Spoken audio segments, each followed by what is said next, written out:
follow and speak from an NEA perspective? Sure. As Jason referenced, the NEA and NEH were founded in 1965. Our legislation was signed last Tuesday, 50 years ago last Tuesday. So we both made it to 50, so that's no small achievement. But one of the things that 50th anniversary allows you to do is to look back to the beginning and to see how the agency, where I currently work, has developed over that period of time. And at least from our grant making, the world 50 years ago was a much cleaner, more defined place, and especially in the arts. You knew what dance was, you knew what classical music was, you knew what opera was, you knew what literature was. And fast forward 50 years, and it's become abundantly clear that most of those definitions have long collapsed into dust. And we're still formed along discipline lines, but it doesn't work very well in this new world in which we live. Literature now involves gaming and narrative that has to be incorporated into visual and moving images, and the same is true in dance and the ways it can be explored and sort of blown up with the definitions. And we're finding that in all of our disciplines.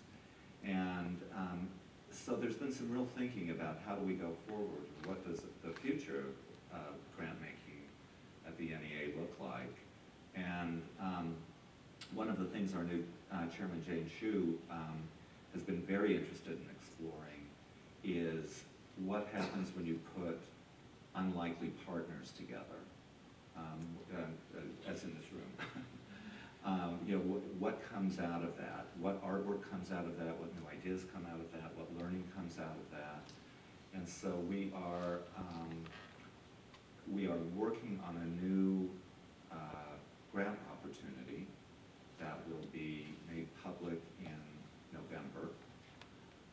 And it will be asking arts organizations to partner with community groups, schools, faith-based organizations, technology organizations, archives, to come to us for funding and to show us sort of what our sort of vague set of guidelines can generate in terms of creativity, in terms of applications and projects. So that's going to be rolling out pretty soon, and the whole point of that is to work across disciplines, is to work across sectors in society. And thanks to the good people at Crayola, who own the trademark on Creativity Connects, they are letting us use Creativity Connects. So go buy some crayons for the kids, But that is really an outcome of sort of assessing what has happened over the last 50 years. And my primary area is dance, but for the last 2 years I've been the director of performing arts. And you look at what's happening in opera, and it's astounding what is happening in opera. They're performed in bars in downtown New York. I don't think they do it here. In downtown New York, there's a crazy, sort of club opera scene that is happening. And really unlikely source material for musical theater. Dance happening in places, it's back in museums. I mean, Ellen and I remember when it was in museums before, but it's back in museums, which is great. And so there's a lot of sort of churn in the arts right now. And I think my agency certainly is looking to respond to that and see what comes in. The guidelines right now are very vague. It's unclear.